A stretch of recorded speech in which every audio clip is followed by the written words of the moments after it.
Good morning mga kagala. Tara isasama ko kayo sa aming lakad ngayong umaga ni Daddy. Kukuha kasi kami ng mga bulo na pwedeng ilagay namin dito sa aming kusina-kusinaan pang samantagal. Kasi nga, mahirap kapag nagluluto masyadong maulan, ako'y nababasa. Dahil nga wala pa naman kaming tutaling panggawa ng kusina na talagang pang matagalang matagal na matagal. Kaya pansamantalang gagawa namin ng paraan, kukuha kami ng ganyang mga dahon ng niyog.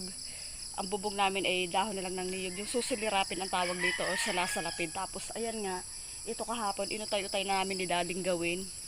Para ngayong araw na ito kukuha nga kami ng mga bulo. Tapos kahapon, inabot na lang kami ng ulan para gawin to. Nagpahinga lang kami kaya hindi namin totaling naisundo na makakuha kami ng mga bulo na dapat kailangan namin ngayon. Tapos ayun, dahil nga nakakautay-utay naman si Di Magpanday tulad itong aming bahay-bahaya na nung maliit ni Kuya Yayi, siya na yung tuloy-tuloy na gumawa. Ngayon isinusunod naman niya itong aming kusina na aming lutuan ngayon. Tapos ayan nga, binibiro-biro ko pa nga siya kahapon, binibitin-bitinan ko yan, kako matibay ba yan? Kasi ngayon nga, natutuwa naman siya at kahit paano natututo siyang, madali siyang matuto ng mga ganyang gawain. Dahil nga parang hilig din niya, minsan talagang gusto niyang itry. At sa awa naman ng Diyos ay talagang nauutay niyang gawin yung mga gusto niyang gawin na mga tulad ng mga ganyang bagay na hindi niya ine-expect. Na natututunan din naman niya. Tapos ayun, dahil nga umagang-umaga ngayon, habang maganda pa ang sikat ng araw, dito kasi mga kagala ay uso pa rin naman yung pag kailangan mo lang talaga at lalo tungkol sa paggagawa ng bahay gagawin, ay pwede pa naman dito makahingi ng mga bulo or ng kawayan. Makikiusap ka lang ng maayos at magpapaalam sa may-ari. Kasi minsan nakakatulong din naman yung sa kanila tulad ng halimbawa hindi naman nila madalas ginagamit para iwas din sa masyadong magubat yung kanilang pwesto ng kanilang kinatatayuan ng mga ganong kawayan or bulo. Pumapayag naman sila, nagbibigay naman sila kapag nangihingi kami. Kaya uso pa rin dito sa probinsya namin yung pangihingi. Kasi minsan yung iba din dito nagpapabenta na pero meron namang ibang nagbibigay pa rin. Kaya tara, let's mga kagala, samahan ninyo kami. Ihasama ko kayo sa aming pupuntahan ngayong umaga. Magandang araw, good morning. Magbumotor tayo papunta dun sa aming bahay dati. Siguro mga 1 kilometro magbumotor tayo. Kasama na rin doon yung pupuntahan nating buluan.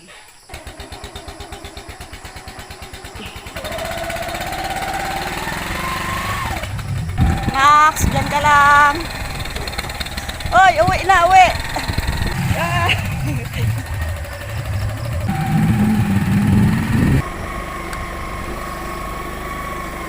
Andito tayo sa bahay ngayon, dinaanan lang namin si Mama. Kasi sasama daw siya, dapat pupunta siya sa pamilihan.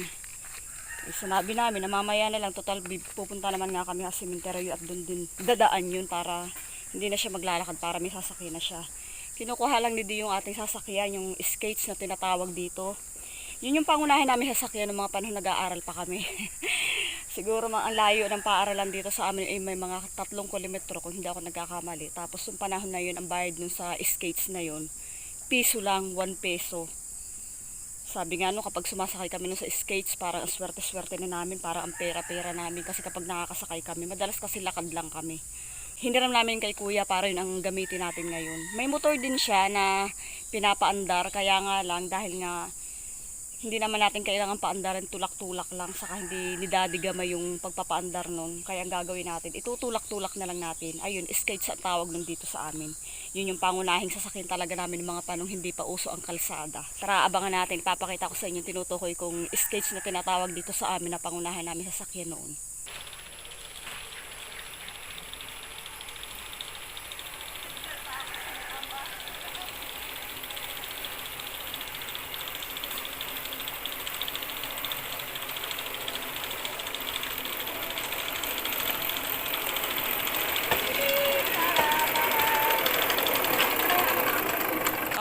Tara na mga kagala, kasama namin si Mama.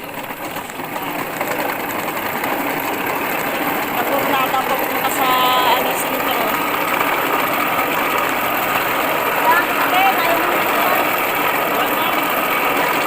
Ito yung pangunahin namin sa sakyan ng mga nag-aaral pa.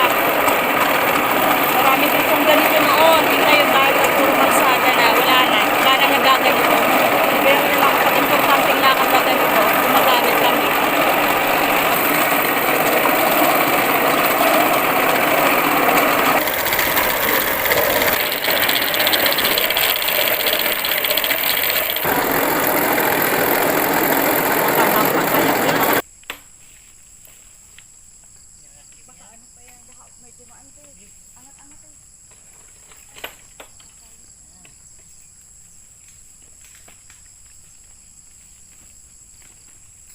Dito lang kami kukuha nila mama. Nagpaalam naman kami sa may-ari nito kasi nga masyadong malayo ito sa amin. Madulas yun ma oh. Yeah. Oh, hawak din eh. Madulas kasi yung mga bato.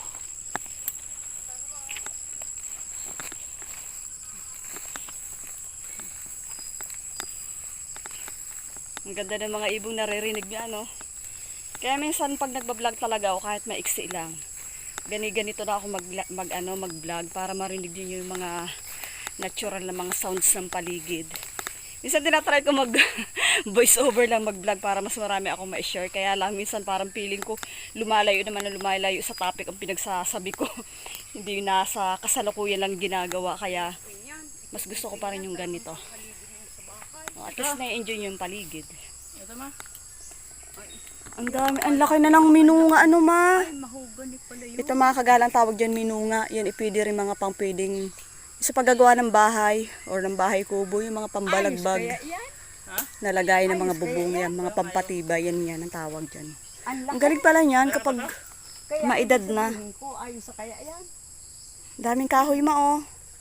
Ah, mga ngahoy pa kami ni mama. Maliliit lang ka. Mama oh. Lang muna natin. Na, ayun ang dami. Yan. Kapag masipag ka mga ahoy dito, hindi mo na kailangan bumili ng gas. Makakatipid ka. Kahit wala laging cash. Nakakabawi naman doon sa hindi binibili.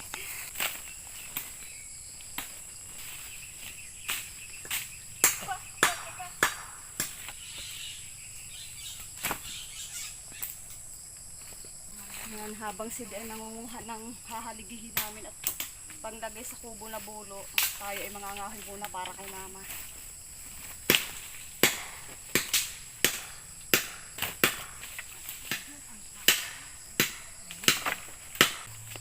Kulang ang dala ng sako. Talian na lang natin ng bagay.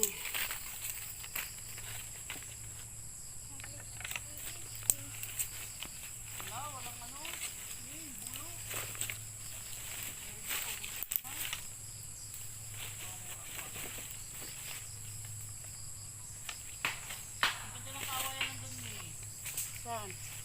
Tapat ng pinuhanan natin.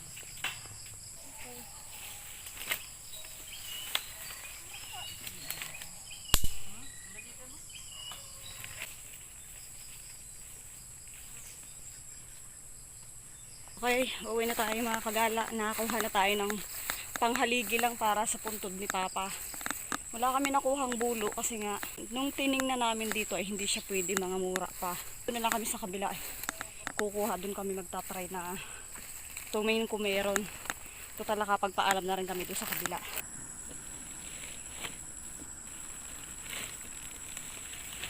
Kahoy at panghaligi lang nakuha namin. Kahoy ni Mama.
Okay, tara, magbababa na tayo ng ating skates. Magta-tricycle na lang tayo papuntang sementeryo. Dadalhin natin yung haligi kay Papa. Dito na rin nagtatapos ang aking vlog sa pag-share ko sa inyo ng pagkuha namin ng dapat bulo, kaya nga lang wala kami nakitang good, puro mura. Kaya ang nakuha lang namin ay itong haligi para sa dadalhin sa sementeryo para sa puntod ni Papa. Ha? Ay lang mga kagala, sana nag-enjoy kayo sa video natin ngayon. Salamat sa pagsama niyo sa amin. Thank you for watching. Bye-bye. Bye-bye. Magpaparada na tayo ating skates. Hanggang sa muling pagkikita mga kagala. Bye-bye.